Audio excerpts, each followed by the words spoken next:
सरकार तो आते जाते रहती हैं। आज बीजेपी, कल कांग्रेस, परसों आप, फिर सपा। तो कौन कब आ जाए ये जनता के ऊपर है निर्भर। तो दोस्तों, हमें किसी से कोई बैर तो है नहीं, नहीं तो भाजपा से और नहीं कांग्रेस से, नहीं आपसे।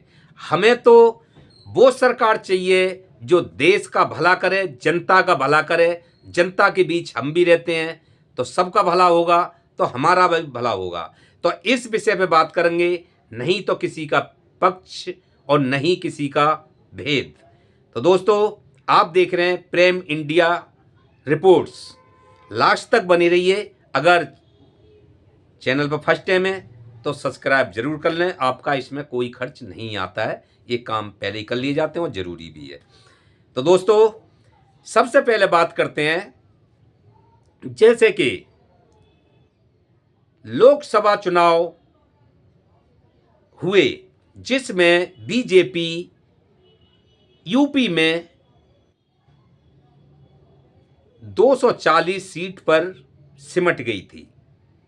मैं बात उस विषय की कर रहा हूं कि जब केंद्र सरकार जीतती है तो उस पर 100 सवाल उठते हैं और विपक्ष जीतता है तो उस पर कोई सवाल नहीं उठता है। विपक्ष जीतता है तो उसके काम और कर्म और बहुमत कहलाती है, और केंद्र सरकार जीतती है तो उसकी धांधली, चुनाव आयोग की धांधली या हेराफेरी और केंद्र सरकार की पावर बताई जाती है कि उससे जीत लिया ये। तो दोस्तों, उसी विषय पे मैं बात कर रहा हूं। जैसे कि लोकसभा चुनाव हुए तो दिल्ली में, यूपी में 240 सीट लोकसभा चुनाव में भाजपा ने जीती। तो पूरी पावर नहीं आई। पूरी पावर नहीं आई तो बैसाखी से जो है गठबंधन की एनडीए सरकार, फिर भी मोदी साहब पीएम बने। ठीक है। अब उसमें अगर मेरा कहने का मतलब ये है कि जब बीजेपी धांधली करके जीत रही है, चुनाव आयोग की मदद से जीत रही है, या वोटों की हेराफेरी करके, वोट कटा के या बढ़ा के या किसी कारण से ज़्यादा वोट डलवा के जीत रही है, तो फिर वो 240 पे ही क्यों रह गई? ज़्यादा भी तो जा सकती थी। फिर अपनी पूरी बहुमत के हिसाब से तो आंकड़ा पार करती हो। फिर उसे बैसाखी लेने की क्या जरूरत पड़ रही थी? तो मेरा कहने का मतलब वही है कि केंद्र जीते तो वो बेईमानी से कहलाएगा, और अगर विपक्ष जीते तो वो अपने कामों की और बहुमत कहलाएगा।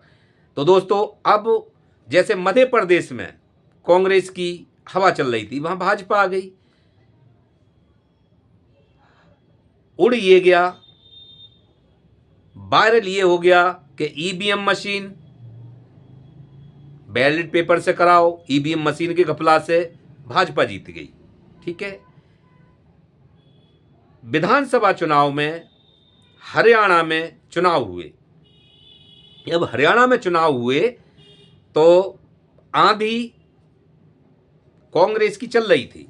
ठीक है, आंधी चल रही थी जी, लेकिन वहां भी बीजेपी निकल गई। बीजेपी निकल गई तो वही ईवीएम मशीन पे, चुनाव आयोग पे 100 सवाल उठ गए कि जी ईवीएम की मदद से ईवीएम में घपला हो गया और ईवीएम में 99% रिचार्ज पाई गई, ईवीएम बदल गई, या वोट बढ़ाए गए या वोट कटाए गए। 100 सवाल वो ही चलने लगे। अगर वहाँ पे विपक्ष जीत जाता, कांग्रेस जीत जाती, तो कोई सवाल नहीं उठता उसका। वो कांग्रेस आ गई, बहुमत, अच्छे कर्म बताए जाते उसके कि अच्छा प्रचार करा और कांग्रेस वापसी हो गई। तो दोस्तों, अब महाराष्ट्र में इंडिया गठबंधन की हवा चल रही, वहाँ भी भाजपा ने अपना पंजा जमा दिया।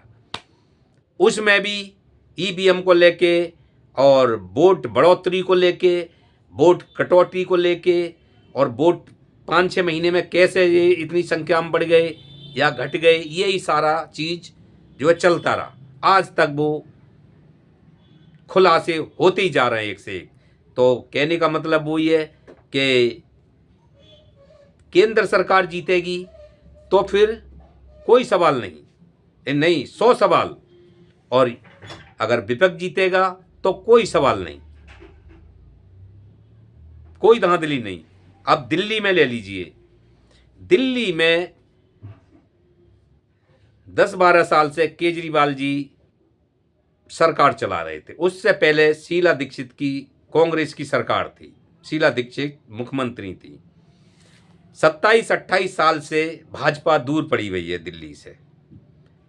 जनता ने मौका दिया, हो सकता है जनता ने ये सोचा कि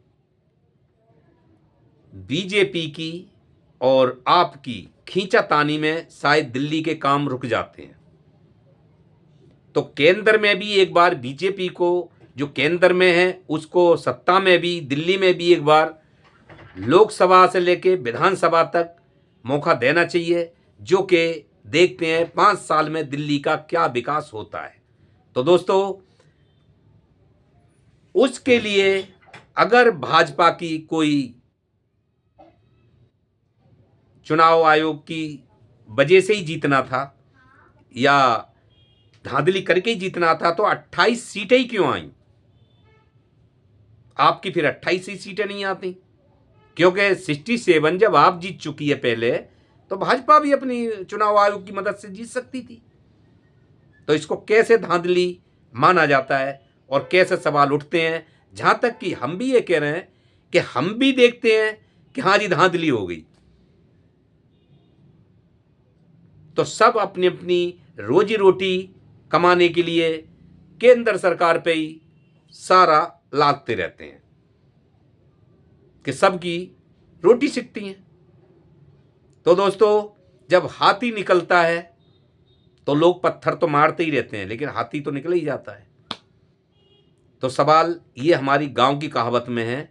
तो अगर केंद्र सरकार जीतेगी तो उस पर एजेंसी, चुनाव आयोग, पावर का 100 सवाल उठेंगे उस पर कि अपनी पावर की वजह से, एजेंसी की वजह से, चुनाव आयोग की वजह से ये जीत हासिल की है। और अगर विपक्ष जीतेगा तो उस पर कोई सवाल नहीं होगा, उस पर काम अच्छे करे हैं, उसने अपनी बहुमत बनाई है, बहुमत से जीती है। तो दोस्तों, ये सब चलते ही रहेगा, सरकार आते जाती रहती हैं, लेकिन हम तो ये कहते हैं कि सरकार कोई भी हो, हमें किसी से बैर नहीं है, लेकिन जनता के लिए, अपने देश के लिए, देश की जनता के लिए, जनता के कार्य जो है अच्छे हों, जनता के कोई काम ना रुकें, देश में तरक्की हो और महंगाई, बेरोजगारी ख़त्म हो, महंगाई कम हो, तो सबके लिए अच्छा होगा, जनता भी खुश, और जो जनता की वोट से मंत्री, सीएम, पीएम सब जो बनते हैं वो भी खुश रहें। नमस्कार।